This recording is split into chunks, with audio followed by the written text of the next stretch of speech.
You are looking good. You looking better. You got the nice hat. Well, sometimes when you've got a hat, you just have to wear it, don't you? Is that your interview hat of authority? It's becoming that, yeah.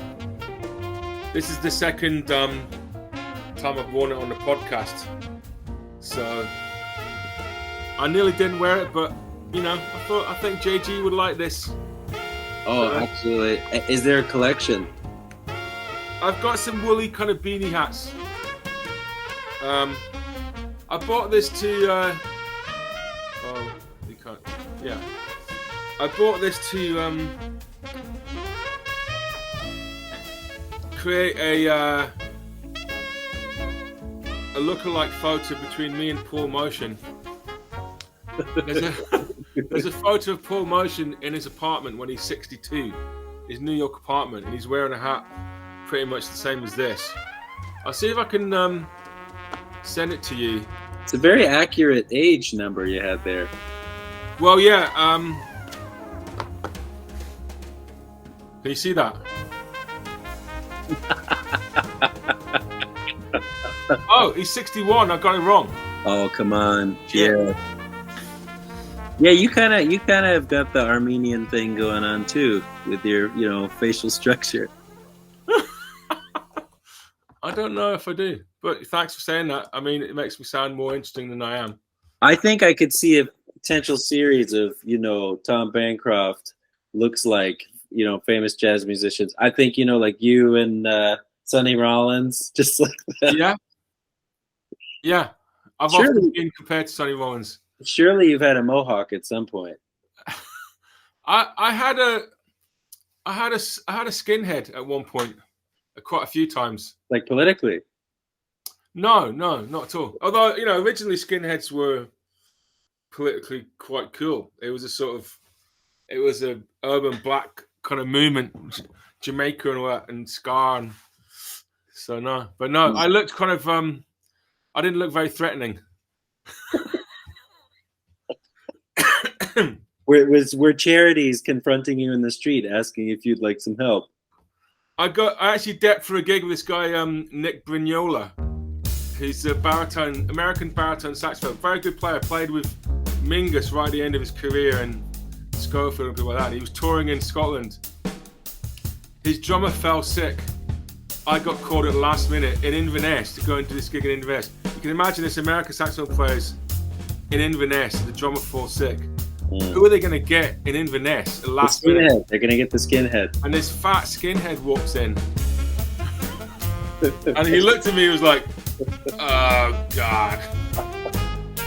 And I was like, hi, I'm the drummer and the replacement drummer. And he didn't fuck around, just went, are you any good? And what I said, which is, you're going to like this because being an American and all, I said, if I was speaking to you as a British person, I'd say, yeah, I'm all right. But because you're American, I'm going to say, yeah, I'm really good. And it was great. We had a really good gig and had a ball. And he was very, very lovely, funny guy. So, yeah, I mean, you can't judge the book by the cover, can you? Nope. So, where is it you're from in the States again? The East Coast, so just north of Boston. Okay. Mm-hmm. So you kind of got a Family Guy, Peter Griffin thing going on. Well, it depends who I'm talking to. So my wife will tell me that if like a builder comes to the house, or if I'm playing basketball, or I'm in a cab, then suddenly like I'm Mr. Boston. So how does that sound? It actually doesn't even sound, it's like a hybrid of Boston and New York, which is really even more embarrassing. You're gonna be more like that? Yeah. Like the vowels are scooped a little bit more. But Boston's like straight out the nose. It's more aggressive, more out here. Yeah, Bill Burr's Bill Burr's Boston. Do you know Bill Burr? They all sound like just like birds that you wish would shut up. And you've been in Scotland for a long time now. Long time. They gave me a passport. You're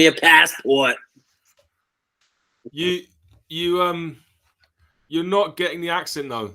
Yeah, there's no even a hint of a twang. Scottish twang. It all depends who you're talking to, you know. Oh really? Yeah, if certain friends come over stateside, they'll look at me like, "What happened to you?" You know. Oh yeah.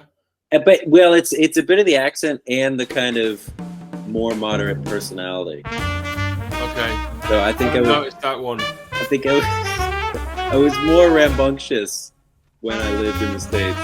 Maybe a factor of getting older too, but that kind of like resigned,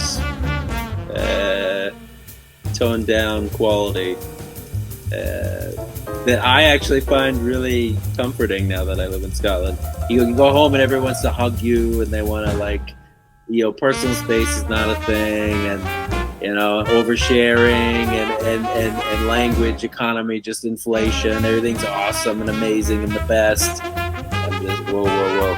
But they look at me like, why is this guy so depressed? But are you not getting hugged in Scotland? When I see you, Tom, that's one thing I can always count on. I can count on good head apparel, and I can count on a good hug. I'd like you to tell me a little bit about so you're coming to play with Playtime in a couple of weeks. Yes, sir. On Thursday, and I'm thinking we did do an interview before. Yes. So I do kind of want to hear you did tell me your story a bit there, and I do want to kind of slightly recap it, but we kind of did quite a lot of the early days stuff, and maybe you could summarize it a little bit, how you got into music, how you got into jazz, the role of your parents. Oh, wow. And I actually mentioned your mother recently on the podcast because she's been a podcast listener. Okay. And she's been sending comments in. Did she get a favorable review, or did you tell her, okay, that was enough? No, she liked one of my tunes.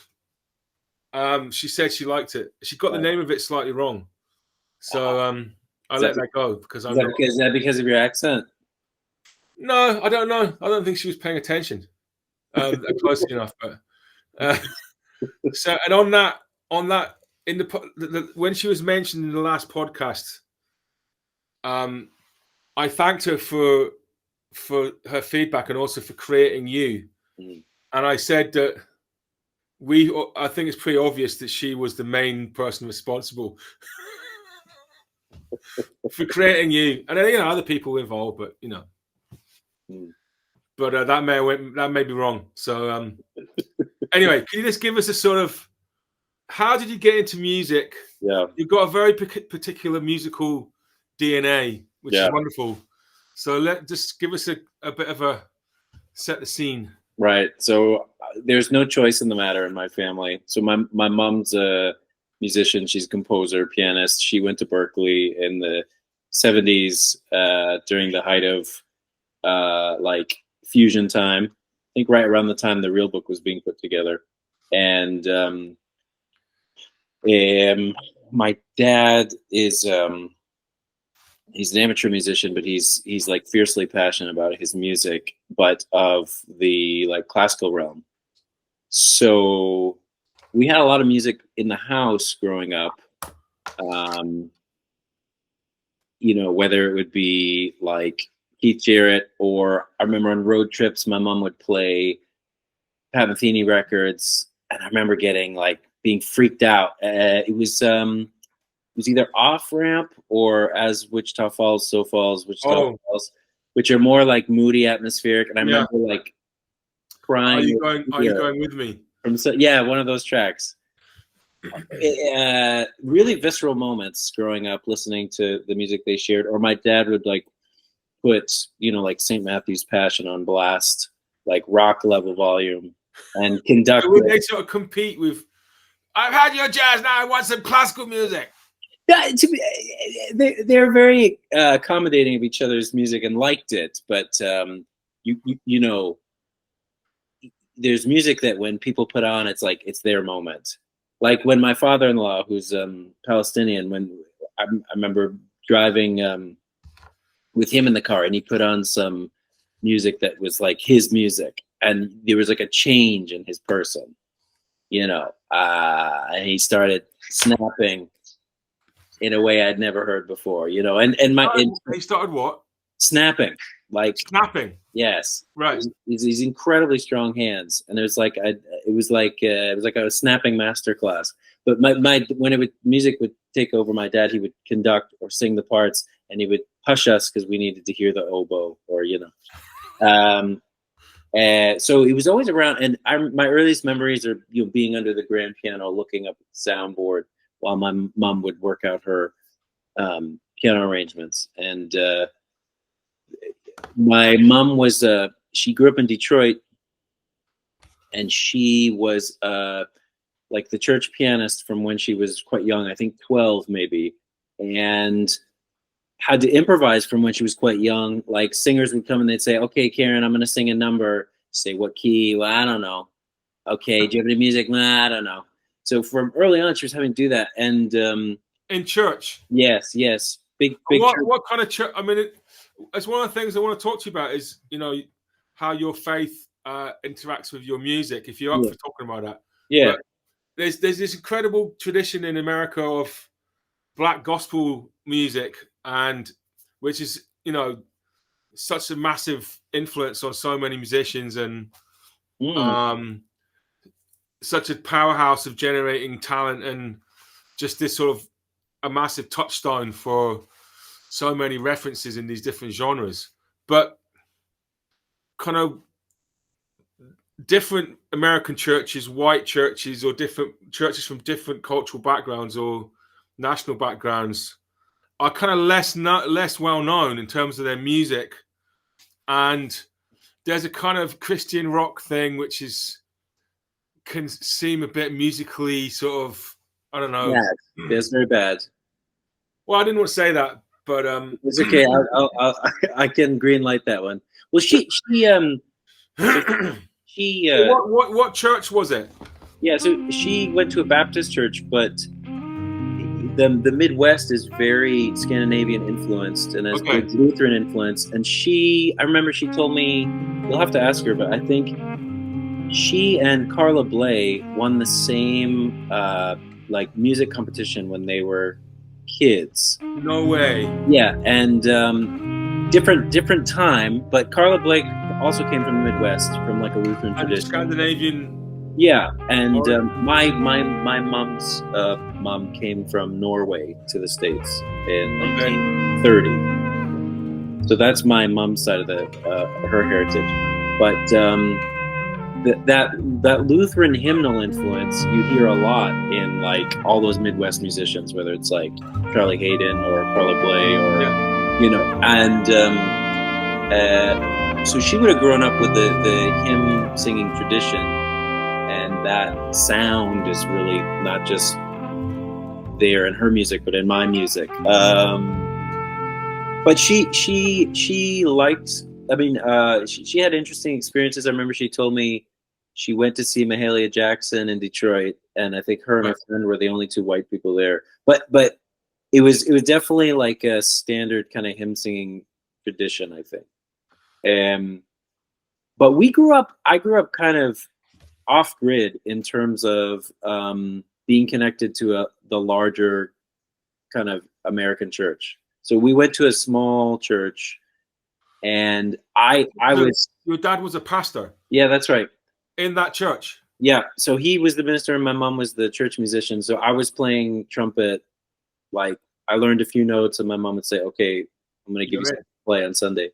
And then I would try improvising on standard SATB hymns from an early age. And it was just kind of a guessing game, trying to hear things and so on. But yeah, she would because she was at Berkeley when like Keith Jarrett was coming out with his solo concerts.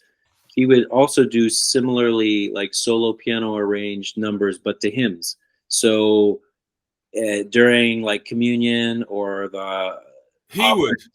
no. She would. Yeah, but she was really influenced by Right. that. So she would like improvise over, like take a well-known hymn, but do her solo piano improvisations based on that. Oh, So wow. so You've she got was always recordings trying of to that. like take the sound of jazz musicians she really liked, but put it into church music. And I didn't grow up with, because we were kind of not connected to the wider church. I didn't grow up with like that corny kind of corporate rock stuff. I didn't know any better. I just knew kind of older stuff. And So, can I ask a question at this point? First of all, do you have any recordings of your mother playing hymns in a Keith Jarrett? yeah. Wow. Kind of love to hear that. Yeah, so, Would she be okay with us putting a little bit on yeah, here? she'd love it. She'd love it.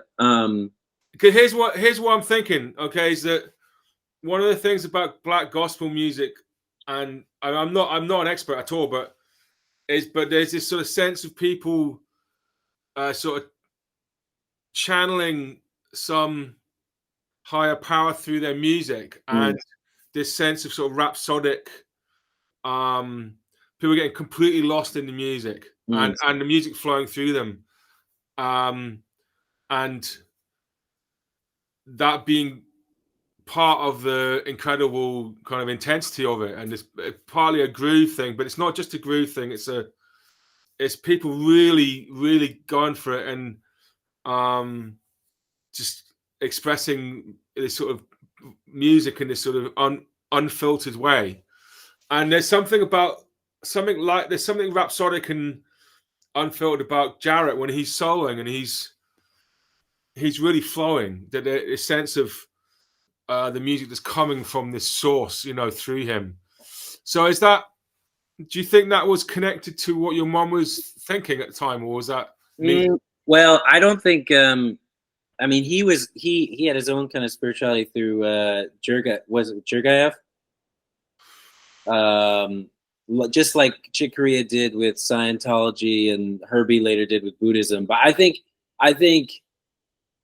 interestingly, to that point, I think my mom came from a more reserved background where the kind of letting go and expression wasn't kind of probably culturally the norm, like you would see in certain Black church traditions. Yeah. And I'd say our experience playing church music growing up was pretty tempered. So I think it's kind of only recently that I've felt comfortable going more and more for what you're describing. Yeah. Hi. That's all we've got time for in this interval interview, but there's a longer interview going to be in the next episode of the Playtime podcast, where you hear more about John Green's music and how it relates to his faith and his work in the church. And it's a fascinating load of stuff. So check it out. The podcast will be out fairly soon.